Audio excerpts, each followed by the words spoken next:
Hoy quiero contarte una historia que me ha perseguido desde que la escuché. Una historia tan real que duele, tan verdadera que quema. Sucedió en una Nochebuena como cualquier otra, o eso parecía. En una de esas casas grandes donde las luces son perfectas pero las sombras son más profundas. Donde el dinero puede comprar todo, menos lo único que importa. Te hablo de Isabel, una mujer que había confundido el éxito con la grandeza. Esa noche, su mesa era un monumento al orgullo. Cubiertos de plata que pesaban más que sus palabras cariñosas, copas de cristal que reflejaban sonrisas vacías y comida suficiente para alimentar a un pueblo pequeño. Todo para ella, su marido Roberto y su hija Valeria. Pero afuera el invierno soplaba con un frío que calaba hasta los huesos. Y en ese frío caminaba un hombre llamado Marcos. No tenía dirección, ni familia esperándolo, ni regalos bajo ningún árbol. Solo tenía hambre, un hambre tan antigua como la humanidad misma. Cuando Marcos tocó la puerta de la mansión, su golpe fue tan tímido que casi se perdió entre los villancicos. Isabel abrió y lo que pasó después, aún me estremece contarlo. Ella no vio a un ser humano. Vio un problema. Vio una mancha en su noche perfecta. Y en lugar de compasión, le ofreció crueldad. Con mis propios ojos. Bueno, con los ojos de quienes me contaron esto, la vi tomar un plato lleno del banquete, caminar hacia el cubo de basura de la cocina y vaciar esa comida preciosa entre los desechos. Luego arrastró el cubo hasta la puerta y le dijo a Marcos, «Usted pidió lo que sobraba. Ahí tiene. Tome. Y feliz Navidad». El silencio que siguió fue más elocuente que cualquier insulto. Marcos miró la comida en la basura, luego miró a Isabel y se dio la vuelta sin decir palabra. Se perdió en la noche, arrastrando su pierna mala y lo último que le quedaba de esperanza. Isabel cerró la puerta satisfecha. Había protegido su pequeño reino, pero lo que ella no sabía es que acababa de disparar una flecha que regresaría directo a su corazón minutos después. Porque justo cuando se sentaban a su cena perfecta, tocaron de nuevo. Esta vez era un joven llamado Emmanuel. Vestía ropa simple pero limpia y tenía una calma que resultaba inquietante. Isabel, aunque molesta, no podía ser descortés con alguien que parecía decente. Lo invitó a pasar. Y así, sin saberlo, la familia de la Torre invitó a cenar al juez de toda la humanidad. Emmanuel se sentó entre ellos. Comía lentamente, saboreando cada bocado como si fuera sagrado. Y hacía preguntas. Preguntas inocentes que cortaban como cuchillos. ¿Comparten a menudo? ¿Su mesa siempre está tan llena? ¿Reciben muchos visitantes inesperados? La conversación, inevitablemente, llegó al hombre de la puerta. Solo un mendigo, dijo Isabel, defendiendo su acción. Ya lo manejé. Fue entonces cuando Emmanuel la miró. Y quienes estaban allí juran que por un segundo vieron algo en sus ojos que no era de este mundo. Isabel, dijo, y su voz tenía un nuevo tono. ¿Recuerdas exactamente lo que le dijiste? Ella tartamudeó. Le dije, tome. Ah, sí, dijo Emmanuel, poniendo su tenedor sobre la mesa. Tome, una palabra tan pequeña para un pecado tan grande. Roberto se puso pálido. Valeria dejó de respirar. Y entonces Emmanuel se levantó. Dijiste, ahí tiene. Tome, continuó, caminando lentamente alrededor de la mesa. Pues yo te digo, tu generosidad fue la basura, tu banquete será tu hambre. Y en ese momento, ocurrió lo imposible. La comida empezó a desaparecer. No de golpe, no con fuegos artificiales. Lentamente, inexorablemente, como si nunca hubiera estado allí. El pavo jugoso se desvaneció primero, dejando solo el hueso en la bandeja. Luego el puré, que se secó hasta convertirse en polvo. Los vegetales se marchitaron ante sus ojos. El vino en las copas se volvió vinagre, llenando la sala con un olor agrio. En menos de un minuto, la mesa que antes rebosaba opulencia estaba completamente vacía. Solo platos inmaculados, cubiertos brillantes y el fantasma de lo que había sido. Isabel gritó. Roberto se levantó derribando su silla. Valeria lloraba en silencio. Emmanuel los miró a todos y su rostro mostraba una tristeza infinita. Lo que le hiciste al más pequeño, dijo, y cada palabra resonaba en la sala como una campana. Al hambriento, al desamparado, al que tenía mi rostro, y tú no viste. A mí me lo hiciste.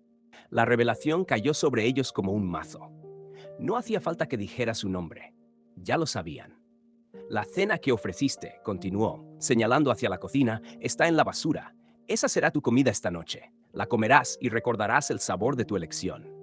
Y entonces, simplemente se fue. No por la puerta. Un testigo juró que parpadeó, y cuando volvió a abrir los ojos, Emmanuel ya no estaba allí. Solo quedaba el eco de sus palabras y una mesa vacía que gritaba su culpa. La familia quedó paralizada. El silencio era tan denso que podía cortarse con cuchillo. Finalmente, Valeria fue la primera en moverse. Caminó hacia la cocina, seguida por sus padres. Allí estaba el cubo de basura.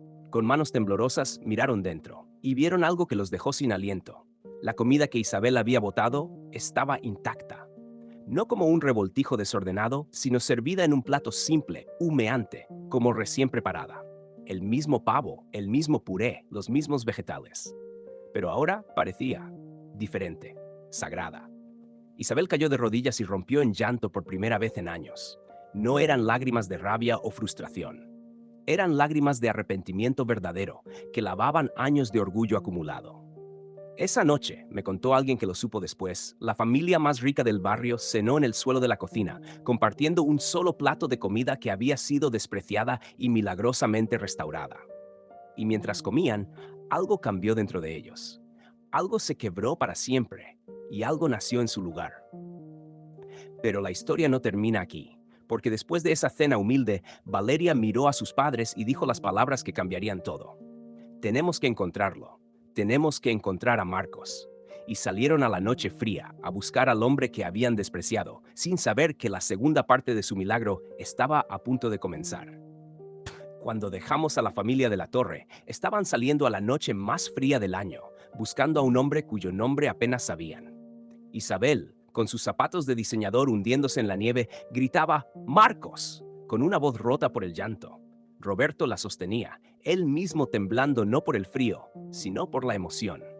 Y Valeria iba adelante, con una determinación que no conocía en sí misma. Buscaron durante lo que pareció horas. Revisaron parques vacíos, estaciones de autobús desiertas, bancos públicos cubiertos de escarcha. Nada.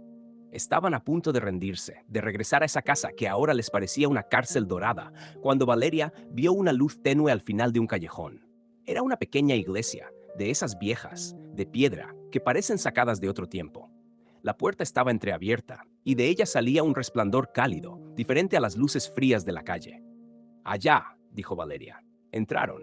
El interior era simple, bancos de madera gastada, vitrales oscuros y en el altar solo unas cuantas velas encendidas. Y allí, sentado en el primer banco, estaba él, Marcos. No dormía, no mendigaba, solo estaba sentado, quieto, mirando el crucifijo sobre el altar, como si estuviera esperándolos. Isabel se acercó primero. Sus pasos resonaron en el silencio sagrado. Cuando estuvo frente a él, no dijo nada al principio. Solo cayó de rodillas allí en el pasillo central, con la cabeza gacha. «Marcos», logró decir finalmente, y su voz era apenas un susurro. «Por favor, perdóname. No sé qué me poseyó. He sido una mujer horrible, vacía». Marcos se giró lentamente. Su rostro, iluminado por la luz de las velas, mostraba una paz que contrastaba grotescamente con el tormento en el rostro de Isabel. Extendió su mano, no para recibir algo, sino para ayudarla a levantarse. «Levántate, hija», dijo, y su voz tenía una calidad extraña, como si resonara en el espacio vacío de la iglesia. «Él ya te perdonó». Isabel lo miró, confundida. «¿Cómo? ¿Cómo puedes saberlo?» Marcos sonrió, y en esa sonrisa Isabel vio algo que la estremeció hasta la médula, una chispa de familiaridad, como si estuviera viendo a alguien que conocía desde hace mucho tiempo, pero con un rostro diferente. «Porque me lo dijo», respondió Marcos, «mientras caminaba aquí en la nieve. Me dijo, ella vendrá, y cuando venga dile esto, tu mesa solo se llenará cuando tu corazón se vacíe de orgullo». Y ya empezó. Roberto se acercó, tomando la mano de Valeria. «¿Y tú?», preguntó, mirando fijamente a Marcos. «¿Quién eres, realmente?» Marcos se encogió de hombros, un gesto extrañamente juvenil en un hombre tan cansado. «Soy un hombre que tenía hambre, y ahora…» Tocó su pecho. «Ya no, me llené con algo mejor que comida esta noche». Se levantó con dificultad, tomando su vieja bolsa de plástico. «Vayan a casa», dijo. «Su mesa los espera». Valeria saltó hacia adelante. «Espere, ¿dónde va a pasar la noche? Venga con nosotros, por favor. Tenemos espacio». Pero Marcos negó con la cabeza, con esa misma sonrisa pacífica. «Tengo otro lugar donde estar. ¡Feliz Navidad!». Comenzó a caminar hacia la puerta trasera de la iglesia. Antes de desaparecer en la penumbra, se giró una última vez. «Isabel», dijo, y su voz ahora tenía una autoridad que no concordaba con su apariencia. «Una cosa más. La próxima vez que alguien toque tu puerta, no mires su ropa. Mira sus ojos. Ahí es donde él vive». Y luego se fue. La familia corrió hacia la puerta, pero cuando llegaron, la calle estaba vacía. Solo la nieve seguía cayendo, cubriendo todo con un manto blanco e impecable, como si quisiera empezar de nuevo. Regresaron a casa en silencio, cada uno procesando lo que había sucedido. La puerta de su mansión estaba entreabierta, como si alguien hubiera salido después de ellos, aunque sabían que no había nadie más adentro. Entraron con cautela. La casa estaba en silencio, pero diferente. Ya no era el silencio opresivo de antes, sino uno expectante, como si la casa misma estuviera conteniendo la respiración. Y entonces lo vieron. En el comedor, en esa mesa que horas antes había estado vaciada milagrosamente, ahora había una sola cesta de mimbre. Dentro, pan recién horneado que aún despedía calor, una cuña de queso simple, unas manzanas rojas perfectas y un frasco de miel que brillaba a la luz de la araña. Sobre el pan, una nota. Isabel la tomó con manos temblorosas. La caligrafía era elegante, antigua, hecha con tinta que parecía fresca. Leyó en voz alta y su voz temblaba. Coman, esto es mi cuerpo, partido por ustedes. Cuando compartan el pan con el hambriento, me encontrarán sentado a su mesa otra vez. Y esta vez, la comida no se desvanecerá. El aire se salió de sus pulmones.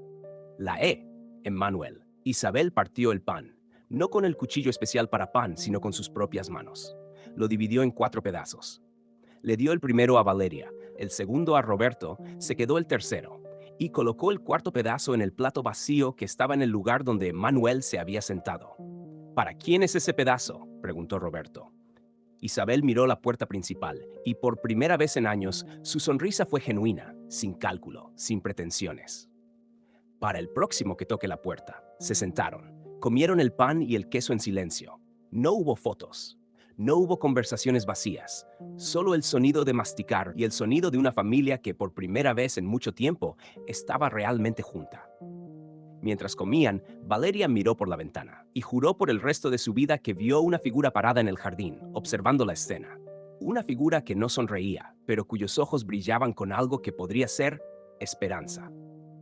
Luego, la figura dio media vuelta y caminó hacia la calle, y con cada paso parecía volverse menos sólida, más luminosa, hasta fundirse con la nieve que caía y con la luz de la luna. Al día siguiente, algo cambió en la familia de la Torre. No de inmediato, no de manera dramática, pero la casa que antes era un museo de la perfección se volvió un hogar. Isabel dejó de comprar por comprar. Roberto recuperó su voz. Valeria comenzó a traer amigos a casa, amigos de todo tipo, ricos y pobres, y siempre había un lugar extra en la mesa. Y en cada Nochebuena desde entonces, ponen un plato extra en la mesa. No para un fantasma, sino para la posibilidad. Porque nunca sabes quién podría tocar la puerta. ¿Y Marcos? Nunca lo volvieron a ver. Algunos dicen que se mudó a otra ciudad. Otros, los que conocen el final completo de esta historia, susurran algo diferente. Susurran que esa noche, después de salir de la iglesia, Marcos siguió caminando hasta las afueras de la ciudad. Si esta historia te tocó el corazón, suscríbete al canal y déjame un comentario contando qué parte te llegó más. Tu apoyo permite que más personas descubran relatos que iluminan el alma.